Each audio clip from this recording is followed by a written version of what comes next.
Today we are in Austin, Texas to ride a bunch of Harley's cruiser lineup. These are the Softails, and today we're going to be checking out the brand new Fat Boy.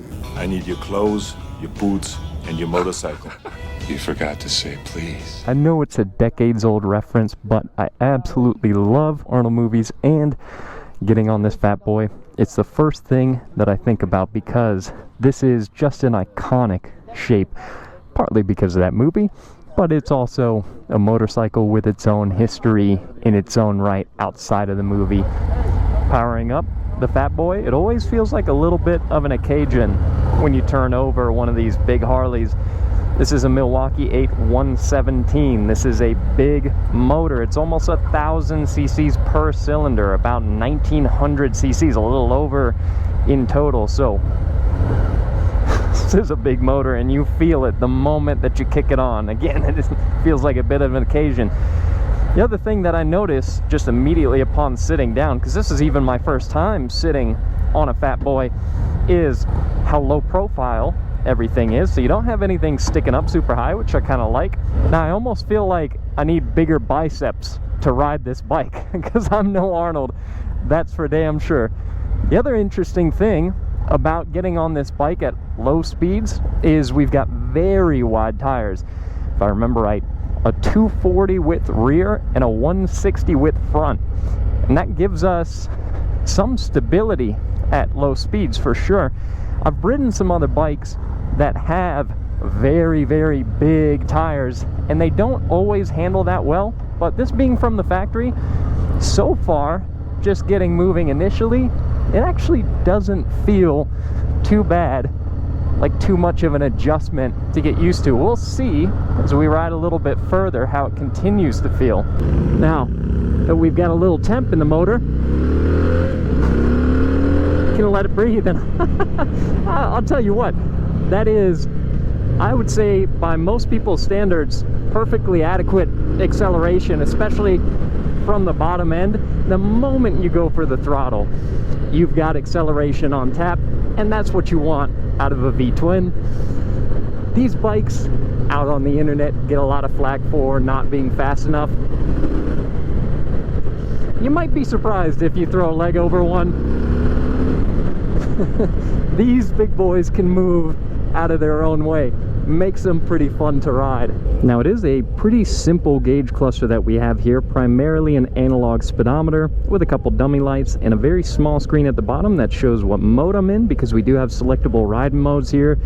Got our fuel gauge and a little digital tach readout.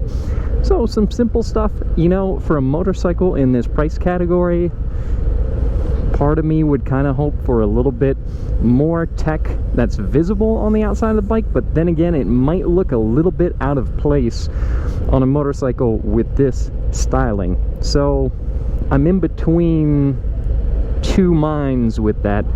I'm not sure what's really the correct answer, but seeing an analog gauge on a bike that hovers around $20,000 does seem like we've been shorted a little bit, though there isn't a complete lack of technology here. We've got cornering ABS, cornering traction control, riding modes, and a little scrape of the board there as we pitched it over, merging onto the highway. Definitely not a ton of lean angle here on the Fat Boy, that's no surprise. But as we merge onto the highway, we find the realm in which these bikes really come into their own. Good cruiser.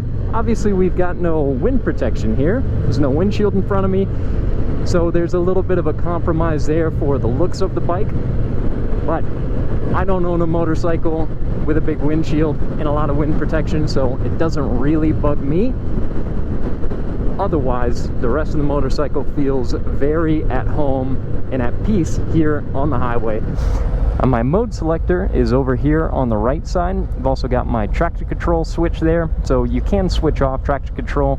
Got my cruise control switches over here, so a few of our basic buttons. Still pretty simple hand controls, which is nice.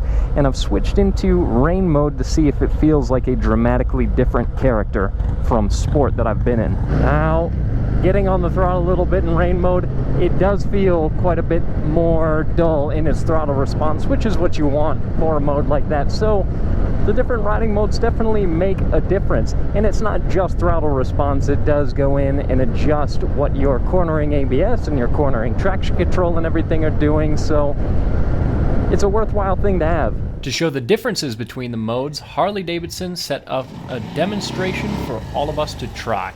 So right now I'm jumping on a very strange contraption. This is a bike with outriggers on the outside of it. It's actually my first time riding a street bob, so this will be an interesting way to check it out for the first time. The reason that this bike has outriggers is for us to test out over some sand over there the traction control system. So what I'm going to do is start out in rain mode because that's going to have the most amount of intervention. I'll go ahead and give it some throttle in the turn while I'm still leaned over to see how much this mode. Yeah, so see, I twisted the throttle pretty good there. I was fairly ham-handed with it, and it didn't let me get too far out of line. That's the traction control doing its thing. But now I'm in road mode, and if I go do the exact same thing, just like I did, let clutch out while I'm still turned, and give it some throttle, then it'll kick the tail out. But the last thing that I want to test is letting the bike fall over onto the puck here so I can switch traction control off. This is obviously going to be no intervention, so we get to see what this bike would be like if it didn't have any of these riding safety enhancements. Traction control been around for a long time, so this is nothing crazy new, but it's still a pretty cool visual to get to have. And let's see how sideways we get. So touch the peg immediately there, the slider rather, not the peg, because I'm used to touching pegs if I want to bottom out on anything. Let me go one more round, see if I can get a fun little power slide going.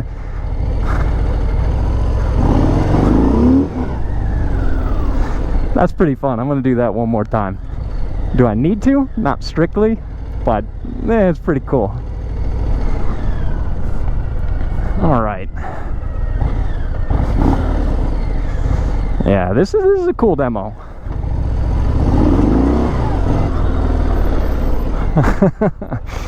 Yeah, so fun stuff, cool demonstration of some cool technology here on the bikes.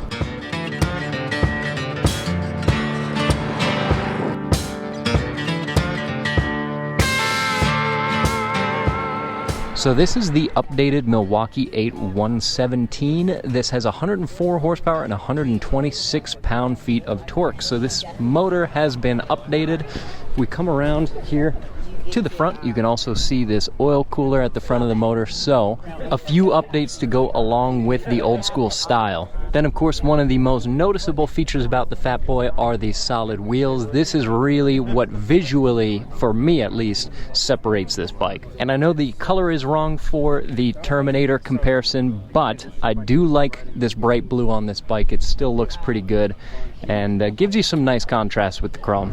I also want to say a quick thanks to Scott and the team over at Rider Justice. They've been supporting our channel basically since we started, and we've been working with them for so long because they're really easy to work with. So if you ever need legal representation, either on 2 wheels or 4, make sure you call Scott first, and you can check out that link in the description below. Now, overall, thoughts on the Fat Boy. It's been just a brief ride that I've gotten on this bike, and my lack of big Terminator biceps aside, it's been a pretty good experience. I've been pleasantly surprised actually at how well it handled, because I think I set my expectations kind of low from what other people have told me, and just from how, you know, huge the tires are on this bike and how much it feels like it emphasizes looks, maybe a little bit over functionality. I was pleasantly surprised with how good the functionality is. It's not a huge chore of a motorcycle to ride. I think it's a perfectly pleasant bike to be on. Still some pretty fun power. Of course, factory, it's a pretty muted sound that you get here from this 50-state legal exhaust. But of course, that's something that a lot of people go in and change in the aftermarket, and I probably would too. just because I got to make up for that lack of bicep somehow. So let me know what you all think in the comments below. Is a Fat Boy the kind of bike that would be on your radar? And that's all for this video. We'll see you in the next.